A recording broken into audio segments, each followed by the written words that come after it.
성인 로맨스 언제나 사랑을 잇따에 오신 것을 환영합니다. 영상 시작 전 구독과 좋아요 부탁드립니다. 김순옥 여사 70세는 해가 질 무렵 길게 늘어지는 자신의 그림자를 바라보며 생각했다. 남편이 세상을 떠난 지 3년, 그림자는 이제 온전히 혼자였다. 따뜻했던 오후의 햇살도 그녀의 외로운 뒷모습을 길게 느리며 어둠으로 인도하는 듯했다. 사람들은 시간이 약이라고 했지만 밤이 되면 찾아오는 고독은 시간이 지나도 짙어지기만 했다. 오늘 그녀가 유일하게 외출한 곳은 동네 문화센터의 미술교실이었다. 붓을 들면 잠시나마 그림 속에 고독을 묻을 수 있었다. 그곳 햇살이 잘 드는 강의실 한쪽에 그녀처럼 말없이 시간을 보내는 박인호 씨 72세가 있었다. 둘은 같은 공간에 앉아 있었지만 서로 다른 시간을 살고 있었다. 순옥은 매주 화요일과 목요일 문화센터 3층 미술교실을 찾았다. 그녀의 주된 취미는 유화였고 최근에는 수채화의 투명함에 빠져 있었다.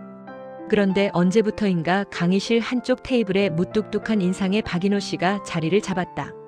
그는 서예를 배웠는데 붓을 놀리는 소리만 묵직하게 들려올 뿐이었다. 순옥은 그와 단 한 번도 눈을 마주치거나 말을 섞은 적이 없었다. 그러던 어느 날 순옥이 사용하던 물통을 실수로 엎질렀다.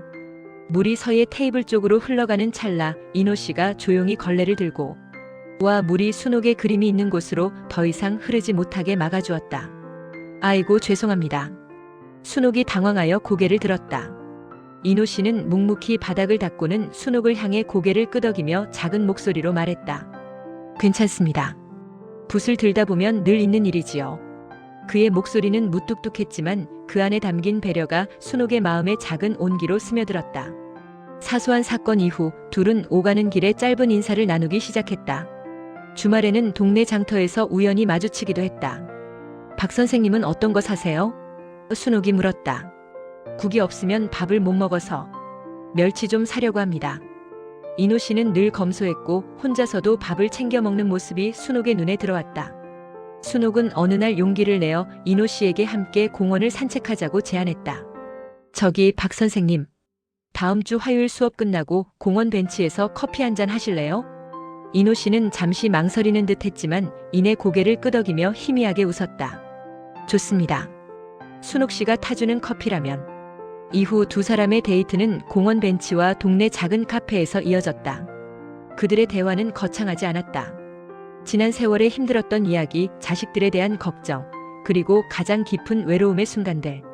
서로의 삶을 나누며 순옥은 인호 씨의 무뚝뚝함 속에 숨겨진 따뜻한 속정을, 인호 씨는 순옥의 잔잔한 미소 속에 담긴 강한 생명력을 발견했다. 그들의 마음속에 잊고 살았던 설렘이라는 감정이 움트기 시작했다. 순옥은 인호 씨와 함께 있는 시간이 가장 행복했지만 이 만남을 자녀들에게 알릴 용기가 나지 않았다. 결국 순옥의 딸 미정 씨가 두 사람의 다정한 모습을 우연히 목격했다. 미정 씨는 엄마를 찾아와 노골적으로 불쾌감을 드러냈다. 엄마, 대체 나이에 안 맞게 뭘 하시는 거예요? 아빠 돌아가신 지 얼마나 됐다고. 혹시 재산 때문에 그러는 건 아니겠죠? 순옥은 딸의 경솔한 말에 큰 상처를 받았다. 인호 씨 역시 아들에게서 비슷한 우려의 말을 들었다. 두 분이 합치면 나중에 간병이나 상속 문제가 복잡해진다는 현실적인 걱정이었다. 순옥은 죄책감과 자식들에 대한 미안함에 시달리며 인호 씨와의 만남을 잠시 중단했다. 며칠 동안 연락이 끊기자 인호 씨는 다시 깊은 고독 속으로 빠져들었다. 그는 텅 빈 방에서 순옥이 없는 삶이 얼마나 무미건조한지 깨달았다. 남은 생을 홀로 외롭게 보내는 것과 세상의 시선에 굴복하는 것 중 무엇이 더 비참할까? 며칠 후 인호 씨가 갑작스러운 통증으로 입원했다는 소식이 순옥에게 전해졌다. 큰 병은 아니었지만 혼자 병실에 누워있는 그의 모습은 순옥의 마음을 찢어지게 했다. 순옥은 망설임 없이 병원으로 달려갔다. 그는 침대에 누워 힘없이 순옥을 바라보았다. 순옥 씨 미안해요. 걱정 끼쳐서. 말씀하지 마세요. 박 선생님. 순옥은 가족들보다 더 간절하게 인호 씨를 돌보았다.